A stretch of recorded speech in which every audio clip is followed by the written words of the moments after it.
Hello everyone, welcome to digital পড়াশোনা academy. সম্পূর্ণ বাংলায় তোমরা যদি জেনারেল সায়েন্সের প্রস্তুতি নিতে চাও, তার জন্য ডিজিটাল পড়াশোনা একাডেমি চ্যানেলটি এক্ষুনি সাবস্ক্রাইব করে নাও। এর পাশাপাশি বলবো, তোমরা ডিজিটাল পড়াশোনা একাডেমি টেলিগ্রাম চ্যানেলে যুক্ত হয়ে যাও। সেখানে গুরুত্বপূর্ণ পিডিএফ, এবং আমি এখন এই মুহূর্তে নিয়মিত তোমাদের পিডিএফ দিতে পারছি না, বেশ কিছু পিডিএফ তোমরা পাবে। সেটা আমি নির্দিষ্ট সময় মতন দিয়ে দেবো এবং তোমাদেরকে ক্লাস শুরুর সময় জানিয়ে দেবো যে কবে ওটা দিচ্ছি। এবং প্রত্যেকটা ক্লাসের নোটিফিকেশন তোমরা এই ডিজিটাল পড়াশোনা একাডেমির টেলিগ্রাম চ্যানেলে পেয়ে যাবে। চ্যানেলের লিঙ্ক ডেসক্রিপশন বক্সে আছে, সেখান থেকে গিয়ে তোমরা যুক্ত হয়ে যেতে পারো।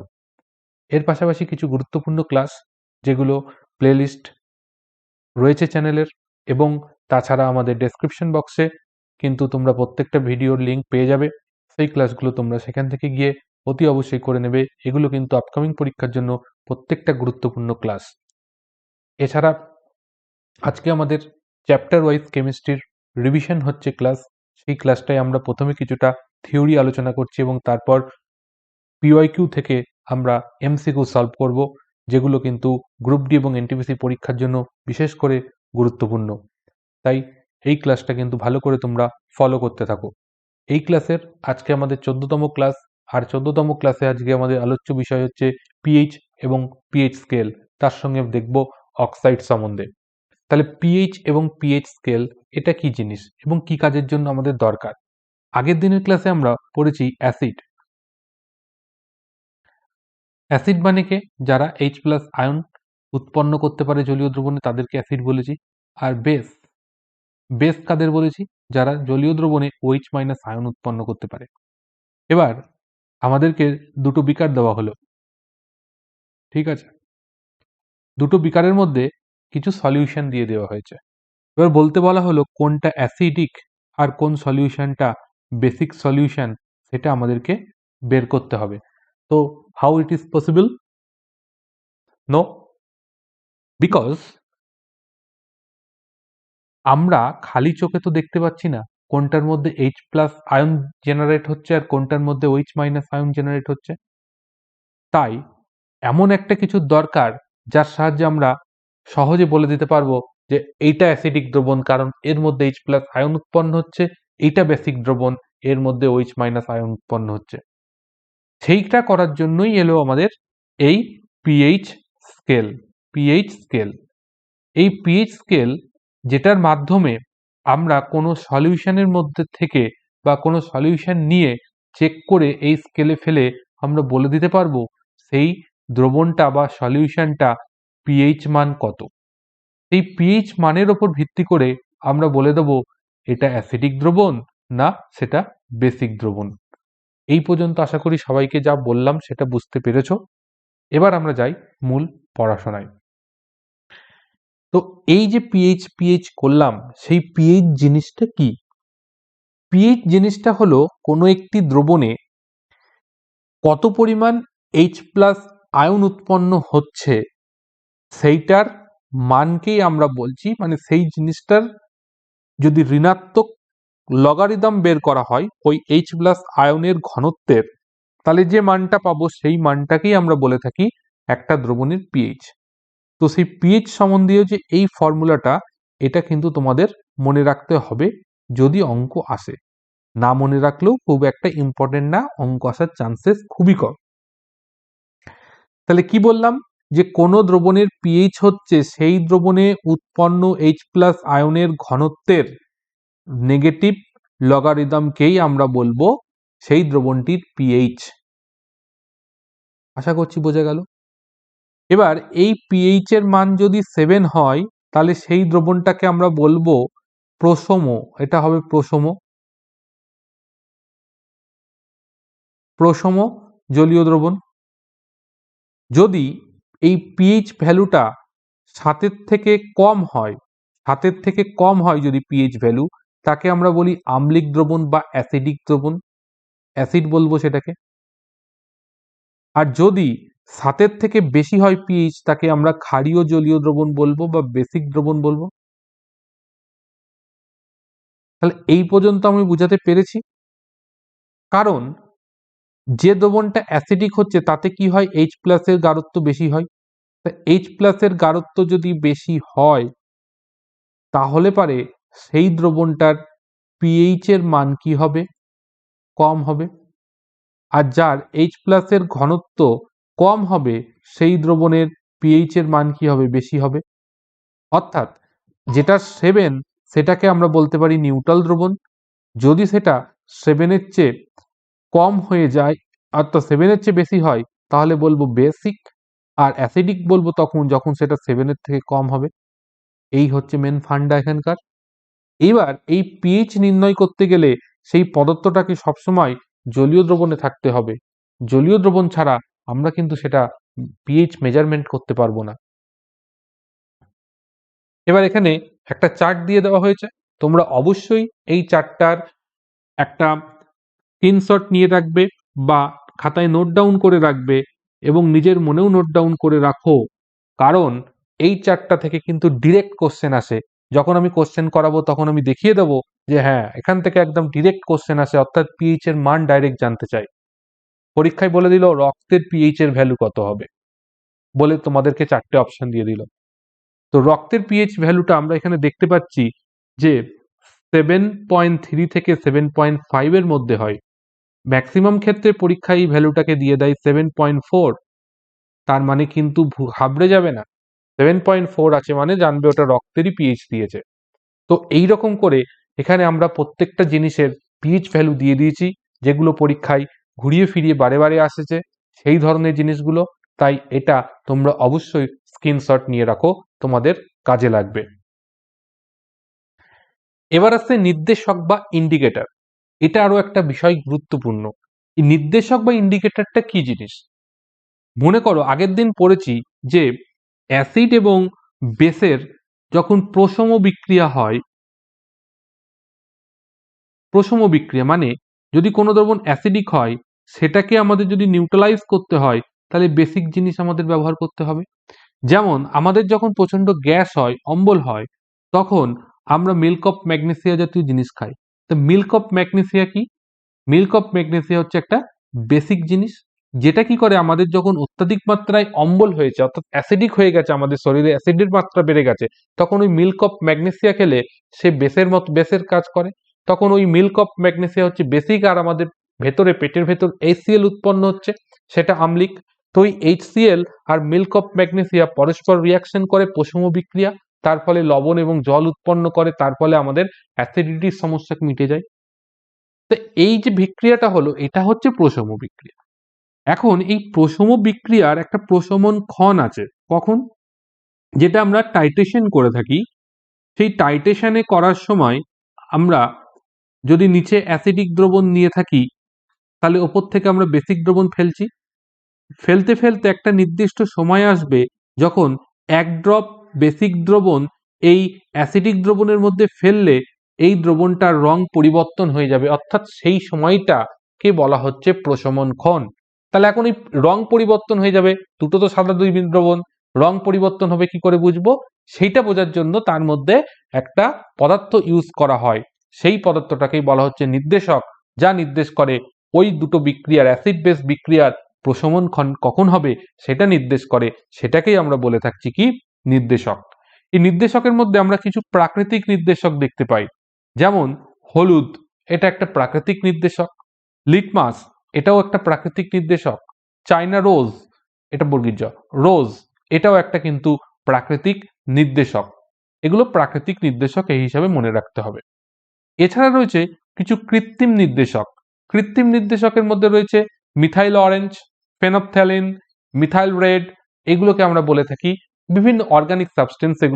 এইগুলো কিন্তু আমরা কৃত্রিম নির্দেশক বলতে পারি বা এগুলোকে অর্গানিক ইন্ডিকেটরও বলে থাকি। এছাড়া বেশ কিছু আবার নির্দেশক আছে যাদেরকে বলা হয়, সেগুলো হচ্ছে ঘ্রাণ, মানে গন্ধ পরিবর্তন করে দেয়। অর্থাৎ অ্যাসিড দ্রবণে একরকম গন্ধ থাকে, তো বেসিক দ্রবণে আরেক ধরনের গন্ধ থাকে। এর দ্বারা আমরা বলতে পারি ওইটাও এক ধরনের নির্দেশক, যাদেরকে অলফ্যাক্টরি ইন্ডিকেটর বলা হয়ে থাকে বা ঘ্রাণ নির্দেশক বলা হয়ে থাকে। এরকম ঘ্রাণ নির্দেশকের মধ্যে আমরা যদি দেখি সিঙ্কোনা আছে, সেটা একটা সিঙ্কোনা না, এটা হচ্ছে লবঙ্গ। লবঙ্গ একটা খুব ভালো অলফ্যাক্টরি নির্দেশক। এছাড়া ভ্যানিলা আছে, এরা কিন্তু হচ্ছে এক একটা কিন্তু প্রত্যেকেই অলফ্যাক্টরি বা ঘ্রাণ নির্দেশক, যারা সেন্ট চেঞ্জ করে দেয় বিভিন্ন দ্রবণে যাওয়ার ফলে। এছাড়াও আমরা আরেক ধরনের নির্দেশক দেখতে পাই, এক ধরনের ফুল আছে যেটার নাম হাইড্রেনজিয়া। সেই হাইড্রেনজিয়া ফুল কিন্তু সাধারণত সাদা রঙের হয়। এটা যদি কোনো অ্যাসিডিক দ্রবণ বা অ্যাসিডিক বিষয়ের মানে অ্যাসিডিক এনভায়রনমেন্টে যদি চলে আসে, বা তার যে মাটিতে বসানো হয়েছে সেই মাটিটা যদি অ্যাসিডিক হয়ে যায়, তাহলে সেই ফুলটা কিন্তু বর্ণ পরিবর্তন করে দেয় এবং সেই ফুলটির বর্ণ হয় নীল রঙের। তো এই ধরনের বেশ কিছু আমরা নির্দেশক হয়ে থাকে। এখানে যেগুলো উদাহরণ দিয়েছি এবং আমি যেগুলো বললাম সেগুলো প্রত্যেকটা তোমাদের মনে রাখতে হবে। এবং এর পাশাপাশি এখানে কয়েকটা নির্দেশক অ্যাসিড দ্রবণে কি কালার দেখায়, ক্ষার দ্রবণে কি কালার দেখায় সেটা দেখে নাও। লিটমাস, লিটমাস এরা অ্যাসিড দ্রবণে লাল রং হয়, ক্ষার দ্রবণে নীল রঙের হয়। ফেনপথ্যালিন, ফেনপথ্যালিন কি করছে, অ্যাসিড দ্রবণে এ হয় বর্ণহীন আর ক্ষার দ্রবণে হয় গোলাপি। মিথাইল অরেঞ্জ, একে আমরা অ্যাসিড দ্রবণে দেখব লাল, ক্ষার দ্রবণে হলুদ হয়। মিথাইল রেড, এটাও ক্ষার দ্রবণে হয় হলুদ, অ্যাসিড দ্রবণে হয় লাল। তাহলে এই ছিল নির্দেশক। এরপর আসছে বাফার দ্রবণ। বাফার দ্রবণ হচ্ছে কি, এমন একটা ধরনের দ্রবণ যে দ্রবণ সামান্য মাত্রায় অ্যাসিড বা ক্ষার যদি যুক্ত করা হয়, দ্রবণের পিএইচ এর কোনো রূপ পরিবর্তন হয় না, সেই ধরনের দ্রবণকেই বাফার দ্রবণ বলে। এবার বাফার দ্রবণ দু ধরনের দেখতে পাই, একটা হচ্ছে আম্লিক বাফার দ্রবণ, ক্ষারীয় বাফার দ্রবণ। আম্লিক বাফার হচ্ছে কোনগুলো, যে দ্রবণগুলোর পিএইচ ভ্যালু 7 এর নিচে হয় তাদেরকে আমরা বলে থাকি আম্লিক বাফার। উদাহরণ আমরা যদি দেখে নিই তাহলে হচ্ছে CH3COOH আর তার সঙ্গে CH3COONA, অ্যাসিটিক অ্যাসিড আর সোডিয়াম অ্যাসিটেট, এদের যে দ্রবণ, এইটার বাফার একটা আম্লিক বাফার দ্রবণ। এছাড়া যে দ্রবণটার পিএইচ ভ্যালু 7 এর বেশি হয় তাদেরকে আমরা বলি ক্ষারীয় বাফার দ্রবণ। যেমন অ্যামোনিয়াম হাইড্রোক্সাইড, সরি এখানে তোমাদের এই থ্রিটা কিন্তু নিচে হবে, লিখে দিচ্ছি এখানে। যেমন এটার ক্ষেত্রে CH3COOH প্লাস CH3COONA এরকম হবে। এটার ক্ষেত্রে হবে NH4OH অ্যামোনিয়াম হাইড্রোক্সাইড, তার সঙ্গে অ্যামোনিয়াম ক্লোরাইড। এই যে দ্রবণ, এটা কিন্তু একটা ক্ষারীয় বাফার দ্রবণ, যার দ্রবণের পিএইচ ভ্যালু 7 এর চেয়ে বেশি। এখানে একটা মোস্ট ইম্পর্টেন্ট কথা তোমরা মনে রাখবে, আমাদের রক্তও কিন্তু দ্রবণটা এই ধরনের একটা বাফার দ্রবণ, যার মধ্যে কার্বনেট এবং কার্বনিক অ্যাসিড এই দুটো জিনিস থাকে রক্তের মধ্যে, যারা কিন্তু রক্তে বাফারের মতন কাজ করে। আমাদের শরীরে আমরা যদি কোনো ইঞ্জেকশনের মাধ্যমে আমাদের শরীরে যদি কোনো ওষুধ পুশ করা হয়, তাহলে সেই ওষুধটার কিন্তু পিএইচ আমাদের দেহের রক্তের পিএইচ এর সঙ্গে সমান হওয়া খুবই জরুরি, না হলে কিন্তু বিক্রিয়া সৃষ্টি হবে। এই জন্যে যাতে সামান্যতম পিএইচ পরিবর্তনের ফলে আমাদের শরীরে কোনো সমস্যা না হয়, সেই জন্য রক্তের মধ্যে কার্বনেট এবং কার্বনিক অ্যাসিড উপস্থিত থাকে, যারা বাফার হিসাবে কাজ করে। অর্থাৎ আমার শরীরে দেখা যাচ্ছে আমরা কি পেয়েছি, রক্তের পিএইচ ভ্যালুটা কত পেলাম, যে আমরা রক্তের পিএইচ ভ্যালু পেলাম 7.3 থেকে 7.5 এর মধ্যে হয়ে থাকে রক্তের পিএইচ ভ্যালুটা, তাই তো পেলাম, তাই পেয়েছি। তাহলে এবার আমরা যদি দেখি এই যে পিএইচ ভ্যালুটা রক্তের, এবার আমরা আমাদের শরীরের মধ্যে যদি শিরার মাধ্যমে মানে ডাইরেক্ট ইঞ্জেকশনের মাধ্যমে কোনো ওষুধ দেওয়া হয় এবং সেই ওষুধটার যদি পিএইচ যদি এইটা হয় 7.35 হয়, তাহলে তো আমাদের শরীরের মধ্যে কোনো প্রভাব পড়তে পারে। বা সেটা যদি 7.4 হয়, তাহলে আমাদের শরীরে বিভিন্ন রকম প্রভাব পড়তে পারে। সেইটা যাতে প্রভাব না পড়ে, তাই জন্য আমাদের রক্তের মধ্যে বাফার হিসাবে কার্বনেট এবং কার্বনিক অ্যাসিড উপস্থিত থাকে, যারা এই সামান্যতম অ্যাসিড যোগ করার ফলে বা একটু অ্যাসিডিক বা বেসিক জিনিস আমাদের রক্তে প্রবেশ করলে যাতে শরীরের যাতে ক্ষতি না হয়, সেই জন্য কিন্তু এই রক্তের মধ্যে এই বাফার হিসাবে এই জিনিসটা দেওয়া থাকে। এবার আমরা দেখে নেব অক্সাইড। অক্সাইড হচ্ছে অক্সিজেনের সঙ্গে বিক্রিয়া করে যে সমস্ত যৌগগুলো উৎপন্ন করে, সেগুলোকে আমরা অক্সাইড বলে থাকি। এবার যখন আম্লিক অক্সাইড এবার দেখি, যে সমস্ত অক্সাইডগুলো সাধারণত অধাতুর অক্সাইড, সেই অধাতুর অক্সাইড যেগুলোকে জলে দ্রবীভূত করলে জলীয় দ্রবণটা অ্যাসিডিক হয়, তাদেরকে আমরা বলে থাকি আম্লিক অক্সাইড। উদাহরণগুলো ইম্পর্টেন্ট, পড়ে রাখতে হবে, মুখস্থ রাখতে হবে। তার মধ্যে কার্বন ডাই অক্সাইড আছে, P2O5 আছে, SO2 আছে। কার্বন, ফসফরাস, সালফার প্রত্যেকেই অধাতু, এদের অক্সাইড কিন্তু আম্লিক অক্সাইড। সোজা কথায় মনে রাখবে, অধাতুর অক্সাইড আম্লিক অক্সাইড। ক্ষারীয় অক্সাইড কাদের হয়? ধাতব অক্সাইড গুলো কি হয়? ক্ষারীয় অক্সাইড হয়। যেমন দেখো, sodium oxide Na2O, calcium oxide, magnesium oxide, এরা প্রত্যেকেই কিন্তু ক্ষারীয় অক্সাইড। এই জন্যে, কারণ এরা প্রত্যেকেই ধাতব অক্সাইড, তাই ধাতব অক্সাইড ক্ষারীয় হয়, এটা মনে রাখতে হবে। সব থেকে মোস্ট ইম্পর্টেন্ট যেটা থেকে পরীক্ষায় প্রশ্ন আসে সেটা হচ্ছে উভধর্মী অক্সাইড বা অ্যাম্ফোটেরিক অক্সাইড। এই উভধর্মী অক্সাইড বা অ্যাম্ফোটেরিক অক্সাইডের মধ্যে এই দুটো উদাহরণই পড়ে রাখতে হবে এবং এই দুটোর মধ্যেই প্রশ্ন আসে ঘুরিয়ে ফিরিয়ে। জিঙ্ক অক্সাইড আর অ্যালুমিনিয়াম অক্সাইড, এই দুটো কিন্তু খুব খুব ইম্পর্টেন্ট এই জায়গাটা থেকে।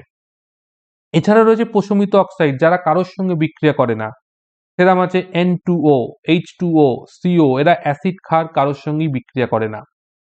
পারঅক্সাইড, পারঅক্সাইড, পারঅক্সাইড দেখো BaO2, H2O2, N2O2, hydrogen peroxide, sodium peroxide, এইরকম এদের নাম হয়।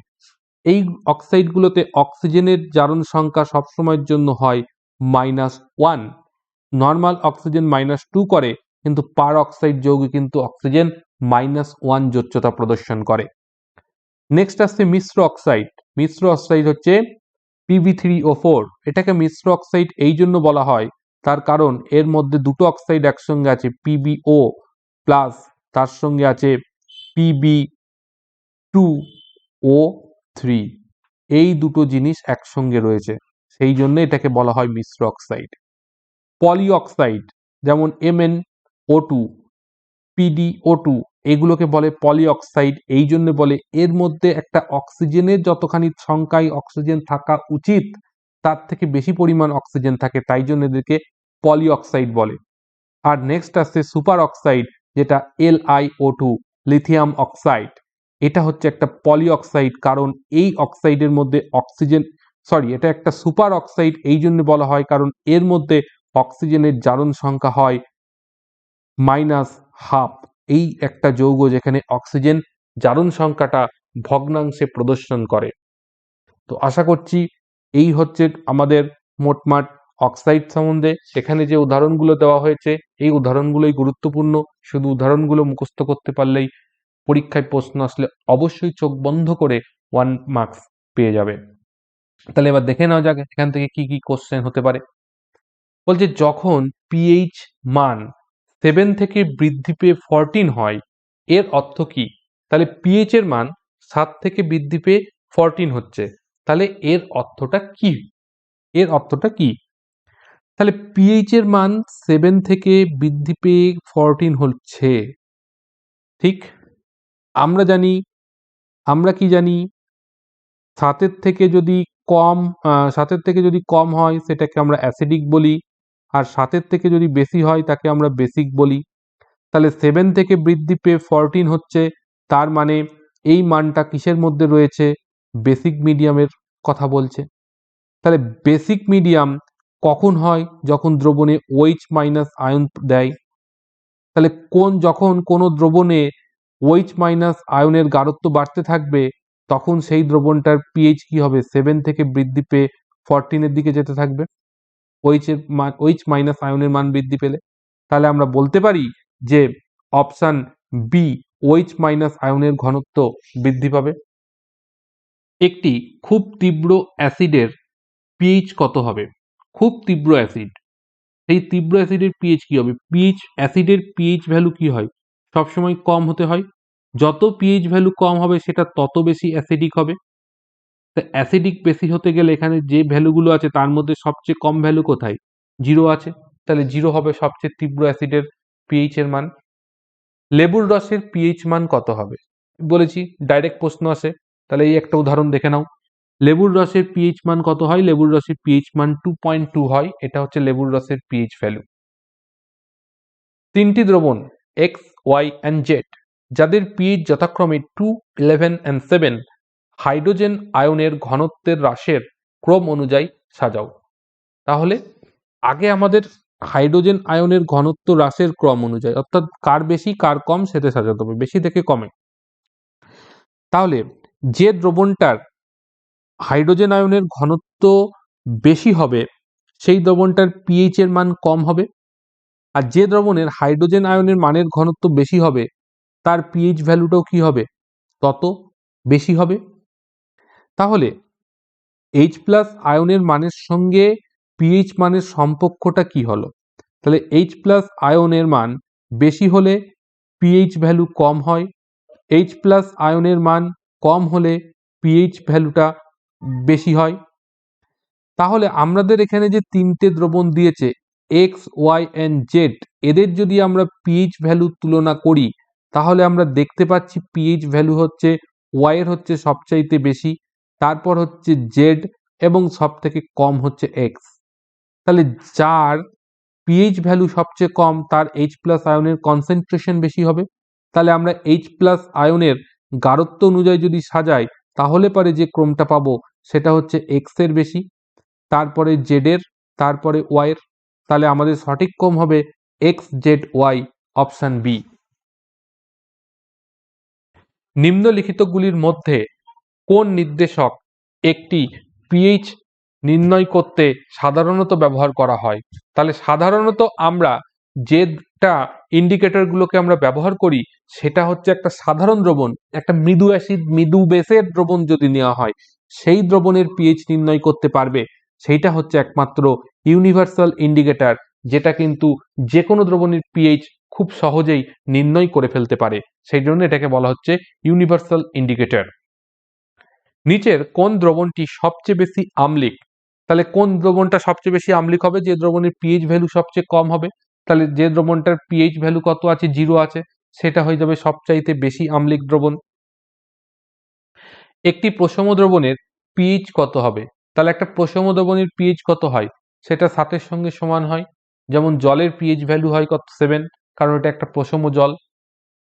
যে দ্রবণ হাইড্রোজেন আয়নের গাঢ়ত্ব 1 × 10⁻⁵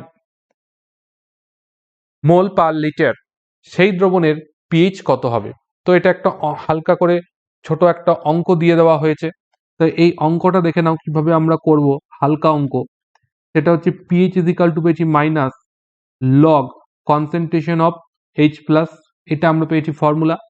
তাহলে এখানে আমরা যদি বসাই মাইনাস লগ কনসেন্ট্রেশন অফ কি হচ্ছে 10⁻⁵ পেয়েছি।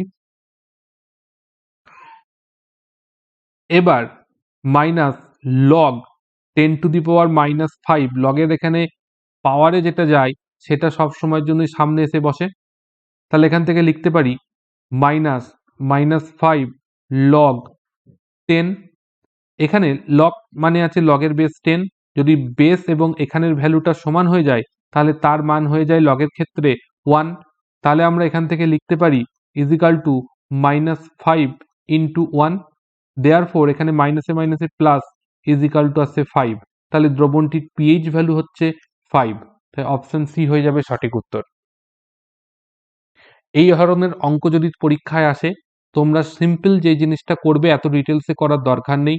তোমরা পিএইচ ভ্যালুটা যখন বের করবে তখন জাস্ট ফর্মুলায় দেখো কি আসছে, লগ 10⁻⁵ আসছে। তাহলে 10⁻⁵ আসছে মানে এই 5ই হবে এর আমাদের পিএইচ ভ্যালু।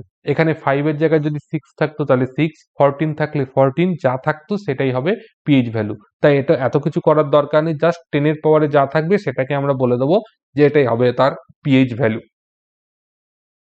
একটি পদার্থের পিএইচ 7 থেকে কম, তাহলে পদার্থটি কি প্রকৃতির হবে? তাহলে পিএইচ ভ্যালু যদি 7 এর থেকে কম হয় তাহলে সেটা হচ্ছে আম্লিক প্রকৃতির হবে। তীব্র অ্যাসিড ও তীব্র ক্ষারের বিক্রিয়ায় উৎপন্ন লবণের পিএইচ কত হবে? তাহলে তীব্র অ্যাসিড তীব্র ক্ষারের বিক্রিয়ায় যে লবণটা উৎপন্ন হয় সেটা হচ্ছে একটা প্রশম লবণ। তাহলে সেই প্রশম লবণটার পিএইচ কত হবে? প্রশম হলে পারে সেটা 7 সঙ্গে সমান হবে। যেমন তীব্র অ্যাসিড ক্ষার নাও, সেটা হচ্ছে NaOH, তার সঙ্গে তীব্র অ্যাসিড HCl এর বিক্রিয়ার ফলে NaCl উৎপন্ন হয়। তাহলে এই NaCl এর পিএইচ কিন্তু 7 সঙ্গে সমান হবে। নিম্নলিখিতগুলির মধ্যে কোনটি অ্যাসিড দ্রবণ? তাহলে অ্যাসিড দ্রবণ হতে গেলে তার পিএইচ ভ্যালু সবসময়ের জন্য কি হতে হবে? 7 থেকে কম হতে হবে। তাহলে এখানে আমরা দেখতে পাচ্ছি অপশন বি, যেটা ওয়াই দ্রবণের কথা বলা হয়েছে, যেখানে পিএইচ ভ্যালুটা হচ্ছে কি 2, তাহলে এটাই হচ্ছে অ্যাসিডিক দ্রবণ হবে। যদি একটি লবণের পিএইচ ইজিক্যাল টু 0 হয় তবে লবণটি তৈরি হয়। তাহলে পিএইচ ভ্যালু যদি 0 হয়, পিএইচ ভ্যালু যদি 0 হয় তাহলে লবণটি কি দিয়ে তৈরি হয়েছে? তাহলে এটা মনে রাখবে, এই ক্ষেত্রে আমাদের যে লবণটি সেটা তৈরি হয়েছে তীব্র অ্যাসিড এবং মৃদু ক্ষারের বিক্রিয়ায়। তীব্র অ্যাসিড এবং মৃদু ক্ষারের বিক্রিয়ায় তৈরি হয়েছে বলে ওই যে লবণটা সেটা হয়েছে আম্লিক লবণ, আর আম্লিক লবণের পিএইচ ভ্যালু হবে কিন্তু 0, অর্থাৎ 0-র দিকে যাবে। পিএইচ ভ্যালু 0 বলেছে মানে সেটা একটা আম্লিক লবণই হবে, কারণ পিএইচ ভ্যালু 0 হয় কি অ্যাসিডের। পিএইচ এর এই পি কথার অর্থ কি? তাহলে পিএইচ এর পি কথার অর্থ হলো পি ডিনোট করে কাকে? প্রোটেন্সকে। ঠিক আছে, পি ডিনোট করছে কাকে? প্রোটেন্সকে। পি মানে হচ্ছে প্রোটেন্স, প্রোটেন্সকে শর্টে লেখা হয়েছে পি। আর এই পোটেন্স হচ্ছে একটা জার্মান ওয়ার্ড, যে জার্মান ওয়ার্ডের মানে হচ্ছে পাওয়ার। তাহলে বাংলায় হচ্ছে যেটাকে বলি যদি, তাহলে সেটা হচ্ছে ক্ষমতা। তাহলে আমরা বলবো এই পিএইচ এর পি কথার অর্থ কি? সেটা হবে পাওয়ার। যদি বলে পি কি ডিনোট করে, তাহলে সেটা হচ্ছে প্রোটেন্সকে ডিনোট করে হচ্ছে এই পি। নিম্নলিখিতগুলির মধ্যে কোনটি সঠিক নয়? তাহলে এখানে দেখো, নিম্নলিখিতগুলির মধ্যে বিশুদ্ধ জলের পিএইচ বলেছে 7.5। আমরা জানি বিশুদ্ধ জলের পিএইচ হচ্ছে 7, তাহলে এটাই ভুল আছে। তাহলে অপশন সি হচ্ছে ভুল। নিম্নলিখিত দ্রবণগুলির মধ্যে কোনটির পিএইচ কম হয়? নিম্নলিখিত দ্রবণগুলির মধ্যে কোনটির পিএইচ সব থেকে কম হয়? তাহলে সব পিএইচ কম হয় কোনটা? বিশুদ্ধ জল প্রশম, রক্ত ক্ষারীয়, হালকা ক্ষারীয়, ডিটারজেন্ট প্রচুর মাত্রায় ক্ষারীয়। তাহলে এখানে অপশন এ লেবুর রস, সেই লেবুর রসের পিএইচ হচ্ছে সব থেকে কম হয়, যার মান হয় প্রায় 2.2 এর সঙ্গে সমান। যদি একটি দ্রবণের পিএইচ 12 হয় তবে লবণটি তৈরি হবে কি দ্বারা? লবণটি কিসের বিক্রিয়ার ফলে তৈরি হয়েছে? তাহলে পিএইচ ভ্যালু 12, তার মানে কি সেটা একটা ক্ষারীয় দ্রবণ। তা ক্ষারীয় হতে গেলে পারে অ্যাসিডটা হবে কি তীব্র না মৃদু? তাহলে মৃদু অ্যাসিড তীব্র ক্ষার। তাহলে মৃদু অ্যাসিড তীব্র ক্ষার দ্রবণের দ্বারা যে লবণ তৈরি হয়, তাদের যে লবণটা সেটার পিএইচ হবে 12। পিএইচ কোন ক্ষেত্রে পরিমাপ করা সম্ভব হবে না? প্রথমেই বলে দিয়েছি যে পিএইচ পরিমাপ করতে গেলে পারে আমাদেরকে জলীয় দ্রবণ থাকতে হবে। কালি এটা হচ্ছে জলীয় অবস্থায় থাকে, জল জলীয় অবস্থায় আছে, জুস জলীয় অবস্থায় থাকে, তাই এগুলো পরিমাপ করা সম্ভব। কঠিন সোডিয়াম বাইকার্বনেট এটা কিন্তু পরিমাপ করা সম্ভব নয়, কারণ যেহেতু কঠিন স্টেটে আছে, সেই কারণের জন্য। নিম্নলিখিত দ্রবণগুলির মধ্যে কোনটি এমন একটি দ্রবণের উদাহরণ যার জলীয় দ্রবণে পিএইচ সবচাইতে কম হবে? তাহলে জলীয় দ্রবণে পিএইচ এইগুলোর মধ্যে যেটার কম হবে সেটা হচ্ছে অ্যামোনিয়াম ক্লোরাইড। কারণ এই অ্যামোনিয়াম ক্লোরাইড এটাকে যদি জলীয় দ্রবণে নেওয়া হয় তাহলে এরা জলের সঙ্গে বিক্রিয়া করে যেটা উৎপন্ন করবে সেটা হচ্ছে অ্যামোনিয়াম হাইড্রোক্সাইড আর HCl উৎপন্ন করে। যেহেতু অ্যামোনিয়াম হাইড্রোক্সাইড একটা মৃদু ক্ষার, তাই দ্রবণে এই HCl একটা তীব্র অ্যাসিড এ ডমিনেট করবে, তার ফলে দ্রবণটা আমাদের অ্যাসিডিক হয়ে যাবে, অর্থাৎ পিএইচ ভ্যালুটা 7-এর থেকে কম হবে। তাহলে এখানে আমরা একমাত্র দেখতে পাচ্ছি অ্যামোনিয়াম ক্লোরাইডের জলীয় দ্রবণেই কিন্তু পিএইচ ভ্যালু 7-এর থেকে কম হয়। একটি মিশ্রণ নীল লিটমাসকে লাল করে দিলে মিশ্রণটির পিএইচ কত হবে? তাহলে কে নীল লিটমাসকে লাল করে? লিটমাসকে লাল করতে পারে অ্যাসিড, তাহলে নীল লিটমাসকে লাল করে দিচ্ছে কে? সেটা হচ্ছে আমাদের, যদি করে দিতে পারে তাহলে সেই দ্রবণটার পিএইচ 7-এর থেকে কম হবে। এখানে অপশনগুলোর মধ্যে অপশন এতে আছে 6, সেটাই হচ্ছে 7-এর থেকে কম, তাই এটাই সঠিক উত্তর হবে। একটি দ্রবণের পিএইচ কত হলে দ্রবণটি লাল লিটমাসকে নীল করবে? তাহলে লিটমাস লাল থেকে নীল তখনই হবে যখন দ্রবণটা ক্ষারীয় হবে, অর্থাৎ 7-এর থেকে বেশি হতে হবে। তাহলে অপশন ডি গ্রেটার দেন 7 আছে, সেটাই হয়ে যাবে সঠিক উত্তর। যখন বোরাক্সের দ্রবণে লিটমাস পেপার দেওয়া হয়, লিটমাস পেপার কি পরিবর্তন হবে? বোরাক্সের দ্রবণের মধ্যে যদি আমরা লিটমাস দিই, বোরাক্সের জলীয় দ্রবণ কিন্তু ক্ষারীয় প্রকৃতির হয়, তাই বোরাক্সের দ্রবণে যদি লিটমাস দেওয়া হয় তাহলে সেটা নীল রং ধারণ করবে। একটি শুষ্ক লিটমাস পেপার শুষ্ক হাইড্রোক্লোরিক গ্যাসের সংস্পর্শে আসলে কি ঘটবে? তাহলে শুষ্ক লিটমাস পেপার এবং শুষ্ক হাইড্রোক্লোরিক অ্যাসিড কোনোরূপ ভাবেই আমরা ট্রেস করতে পারবো না তার রং কেন পরিবর্তন হবে না, কারণ লিটমাস পেপার টেস্ট করতে গেলে পারে অবশ্যই সেটাকে কিন্তু আর্দ্র হতে হবে, তাছাড়া কিন্তু সম্ভব নয়। তাই এক্ষেত্রে অপশন ডি হয়ে যাবে, লিটমাস পেপারের রঙের কোনো পরিবর্তন হবে না। নিম্নলিখিতগুলির মধ্যে কোনটি গন্ধ নির্দেশক? তাহলে গন্ধ নির্দেশক বা সেন্ট ইন্ডিকেটর এটা হবে লবঙ্গ। যখন লিটমাস পেপার অ্যাসিড ও ক্ষার কোনো দ্রবণেই থাকে না তখন এর বর্ণ কি হয়? নর্মালি লিটমাসের সলিউশন তার বর্ণ যেটা হয় সেটা হচ্ছে বেগুনি। লিটমাস দ্রবণ তৈরি হয় ড্যাশ থেকে? তাহলে লিটমাস তৈরি হয় লাইকেন নামক থেকে। লাইকেন যে উদ্ভিদ রয়েছে তা থেকে কিন্তু আমরা লিটমাস দ্রবণ পেয়ে থাকি। মাটি যদি মৃদু আম্লিক হয় তবে হাইড্রেনজিয়া ফুলের বর্ণ কিরূপ হবে? মৃদু আম্লিক হলে হাইড্রেনজিয়া ফুলের বর্ণটা হবে নীল রঙের বর্ণ ধারণ করবে। ড্যাশ একটি উভধর্মী অক্সাইড? তাহলে এখানে দেখতে পাচ্ছ জিঙ্ক অক্সাইড আছে, এটা একটা উভধর্মী অক্সাইড। ড্যাশ অ্যাসিড ও ক্ষার উভয়ের সঙ্গেই বিক্রিয়া করে? যারা উভধর্মী অক্সাইড তারা অ্যাসিড এবং ক্ষার উভয়ের সঙ্গেই বিক্রিয়া করে। তাহলে এখানে আমরা পাচ্ছি অ্যালুমিনিয়াম অক্সাইড, সে হচ্ছে একটা উভধর্মী অক্সাইড যে অ্যাসিড ক্ষার উভয়ের সঙ্গেই বিক্রিয়া করে। কোন ধাতব অক্সাইড পদার্থের অক্সাইড একটি উভধর্মী অক্সাইড হবে? তাহলে ধাতব পদার্থ বলেছে, এখানে আমরা অ্যালুমিনিয়াম পেয়েছি, অ্যালুমিনিয়াম অক্সাইড। অ্যালুমিনিয়াম একটা ধাতু, তার অক্সাইড সেটা একটা উভধর্মী অক্সাইড। যদি জিঙ্ক পেট থাকতো তাহলে জিঙ্ক বলতাম, কারণ জিঙ্ক অক্সাইডও কিন্তু একটা উভধর্মী অক্সাইড। আজকের ক্লাসে এই কটা কোশ্চেনই ছিল এবং তার সঙ্গে যেটুকু থিওরি পড়িয়েছি তোমরা খুব ভালোভাবে থিওরিটা পড়ো এবং তারপর কোশ্চেনগুলো আরও একবার সলভ করে নাও। আশা করছি তোমাদের এই চ্যাপ্টার থেকে ডাউট থাকবে না। আজকের ক্লাসটা যদি ভালো লেগে থাকে অবশ্যই লাইক করো, শেয়ার করো, নতুন হয়ে থাকলে সাবস্ক্রাইব করে নাও। তোমাদের সঙ্গে দেখা হচ্ছে নেক্সট ক্লাসে।